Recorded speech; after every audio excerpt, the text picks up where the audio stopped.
In this chilling and true tale, we will dive into the strange and brutal story of the wild man of Camas Prairie. Feared by travelers and prospectors since 1873, this mysterious figure had long haunted the remote wilderness until one fateful encounter led to his very violent end. Was he simply a lost soul driven mad by isolation? Was it competing newspapers trying to get the best story? Or something far more mysterious? So join me as we explore this eerie piece of forgotten frontier folklore.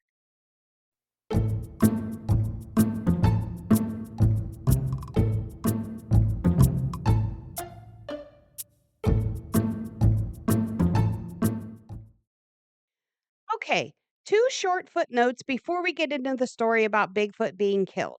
The first being that there's a hunter mentioned in the article, and his name is McElhaney. Now, it depended upon the region of the publishing paper how his name was spelled and then later pronounced.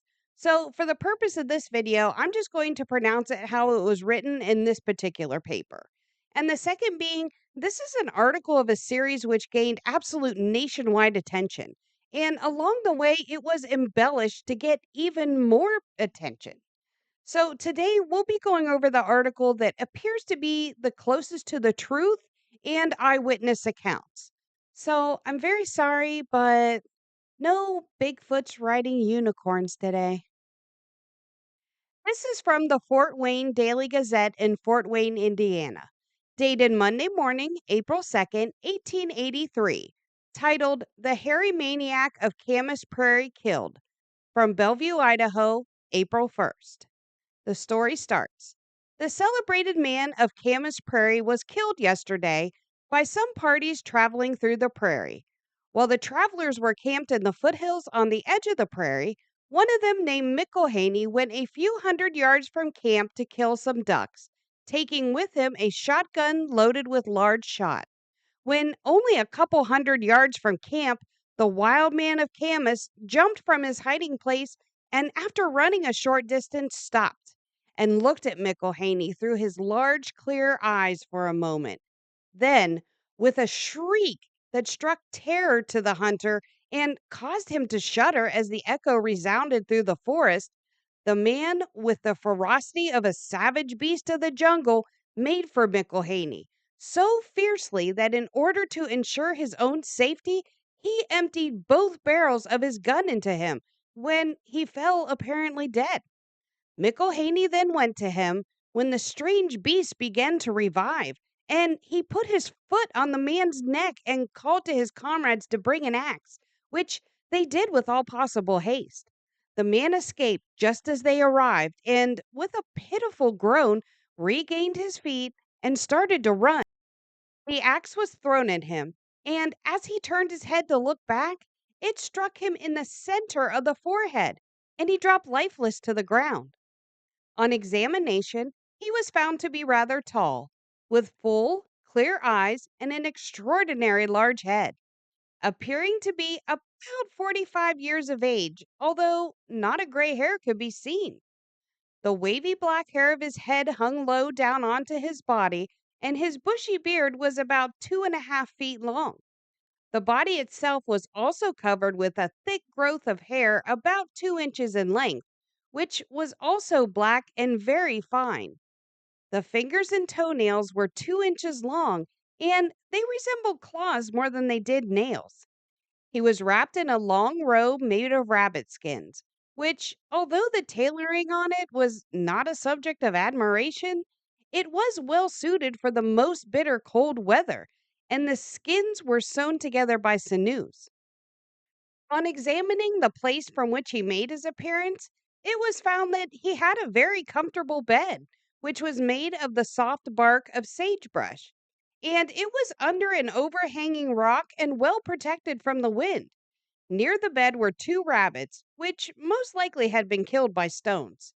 Now, about 10 years ago, an insane stage driver left Boise City and has never been heard of. The wild man of Camas may be the same. Having taken up his abode in the then desolate prairie, seldom visited by white men, he could have very easily secured food there. as the country is full of rabbits, both winter and summer, which could easily be killed by an expert at throwing stones. The wild man of Camas, first seen in 1873, has been dreaded by the lonely traveler and prospector who will be relieved to know that he is dead.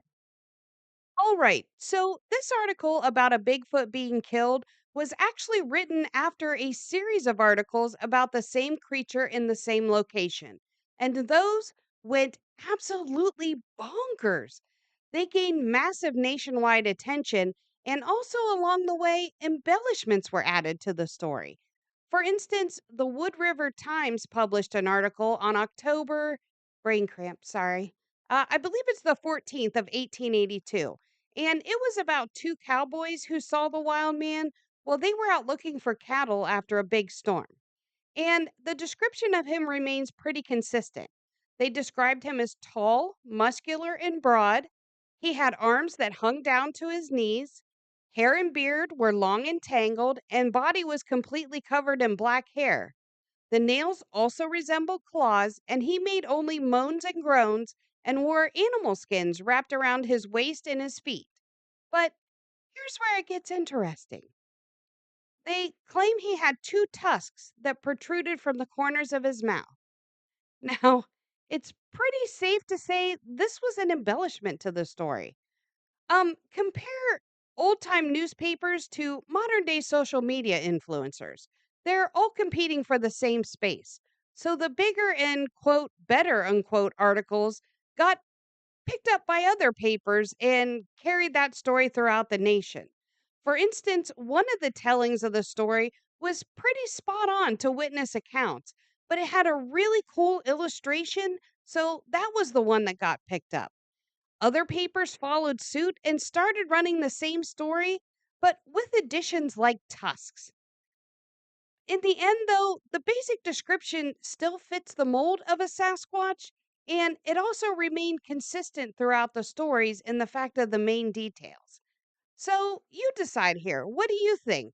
Was it just a lost man who wanted to be isolated? A story fabricated by newspapers? Or something a little more eerie? Let me know. Until next time.